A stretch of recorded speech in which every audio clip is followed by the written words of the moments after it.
Un gobierno eficaz, transparente, responsable y confiable que actúe bajo el predominio de la ley es la base de un desarrollo sostenible, no el resultado de este. Si para todas las naciones, incluyendo los países del primer mundo como Francia, Estados Unidos, Reino Unido, Alemania, China, entre otros, ha sido sumamente difícil, controversial y hasta calamitoso el haber obtenido grandes conquistas que vayan en pro de la sociodemocracia y los derechos de la ciudadanía, imagínense para los países que son subdesarrollados o del tercer mundo como la República Dominicana. If we take a look, como diría el zar, de lo turbio y lo opaco, es decir, si echamos un vistazo a los diferentes gobernantes de la historia de nuestro país, en específico los tipos de individuos que han intentado dirigir nuestro amado terruño, si profundizamos en las características, las personalidades y los intereses que regían el afán de poder y supresión en cada uno de ellos, no sería tan complicado para nosotros entender por qué, a pesar de ciertos avances, aún se nos hace tan cuesta arriba aceptar y respetar nuestras leyes para hacer valer y por demás hacer cumplir nuestras conquistas democráticas. Desde Pedro Santana, matizado por lo dictatorial, la devaluación y empecinamiento de anexión, Buenaventura Báez, difuminado por la anexión a Santo Domingo para España, el derrocamiento de la reelección presidencial, con Lilis, teñido de corrupción, negociaciones secretas, endeudamiento y dictadura, Rafael Leonidas Trujillo, también conocido como Chapita o El Chivo, solo para mencionar dos de sus más connotados apodos, dígame usted. ¿Qué decir de este esperpento estrafalario camuflado de adalid y paladín, desde enriquecimiento del Estado, promoción de la exclusión, usurpación de nuestros bienes, supresión de libertades públicas, crímenes políticos, matanza de haitianos, etcétera, etcétera, etcétera? La lista es interminable. Bosch, un gobierno límpido, honesto y visionario, pero efímero. Balaguer, heredero de la dictadura, hombre enigmático. Las demás afamadas y por demás reconocidas figuras presidenciales impregnaron su toque y su vestigio gubernamental en cuanto a todo lo relacionado con el desarrollo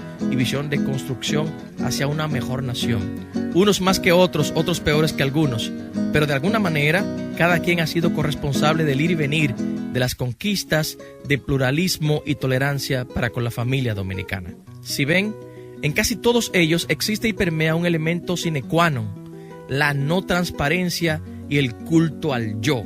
Esto, a nuestro humilde modo de ver, ha sido no solo para la República Dominicana, sino también para la gran mayoría de las naciones que, como dijimos anteriormente, atravesaron por grandes dificultades y derramamiento de sangre para poder hoy obtener y poder disfrutar el derecho, libertades y bienestar común de la ciudadanía. Pues sin dudas, todas ellas en su momento fueron víctimas y sufrieron algún tipo de lesión a sus tan inherentes derechos como ciudadanos. Nuestro objetivo consiste en dar a las personas el poder de compartir. Hemos hecho de un mundo un lugar más transparente, según Mark Zuckerberg. Nuestro objetivo consiste en garantizar el óptimo cumplimiento de los derechos de acceso a la información pública y la protección de los datos personales. Promover el pleno ejercicio de los derechos de acceso a la información pública y de protección de datos personales, así como la transparencia y apertura de las instituciones públicas. Coordinar el Sistema Nacional de Transparencia y de Protección de Datos Personales para los órganos garantes que establezcan, apliquen y evalúen acciones de acceso a la información pública y protección debido al tratamiento de datos personales.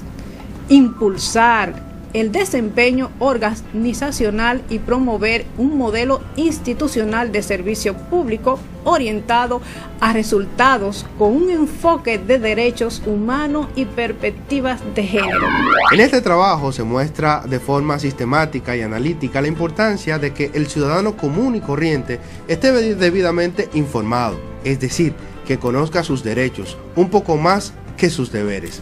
La situación y el estatus de la palabra transparencia, que es usada frecuentemente y muchas veces es pieza fundamental de todo nuevo plan de gobierno público o privado, algunas personas creen incluso que ha cobrado un carácter cuasi religioso en el debate de gobernanza o estrategia a nivel institucional. Para continuar con este trabajo, quiero decirles que no puede haber fe en el gobierno si los más altos cargos están excusados de control. Se les debe dar el ejemplo de transparencia. Edward Snowden. El mayor impacto de la rendición de cuentas y la transparencia se observa en el largo plazo. Aplica continuar con el cambio cultural en la gestión administrativa, que fortalecerá la confianza en las instituciones públicas mediante la aprobación masiva del derecho de acceso a la información por parte de los ciudadanos. Un principio básico de una democracia sana es el diálogo abierto y la transparencia. Eso lo dijo Peter Pham. El presente trabajo tiene como objetivo comprender la importancia del estudio de la ley de libre acceso a la información pública a los fines de que los dominicanos actúen en consecuencia, es decir, que utilicen los recursos de rigor para hacer valer sus derechos y así tener conocimiento más pleno y objetivo de cómo a través de sus deberes ser y coaccionar la sociedad por senderos más límpidos y transparentes.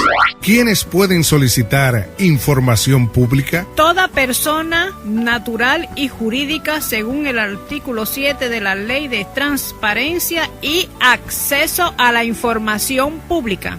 ¿Cuál es el procedimiento para solicitar información de naturaleza pública? Artículo 7. La solicitud de acceso a la información debe de ser planteada en forma escrita y deberá contener por lo menos los siguientes requisitos para su tramitación. A. Nombre completo y calidades de la persona que realiza la gestión.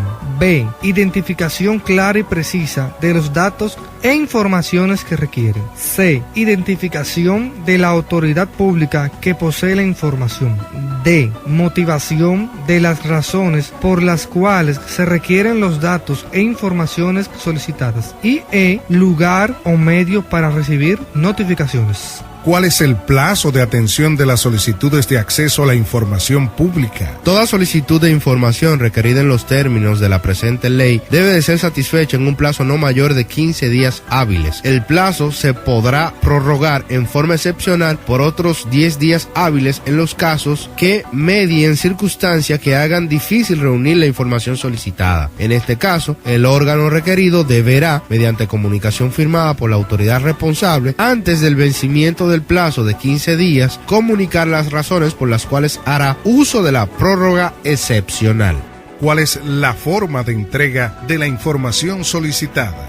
La información solicitada podrá ser entregada en forma personal, por medio de teléfono, facsimil, correo ordinario, certificado o también correo electrónico, o por medio de formatos disponibles en la página de internet, que al efecto haya preparado la administración a la que hace referencia el artículo 1 de esta misma ley. ¿Cuál es el costo de dicha solicitud?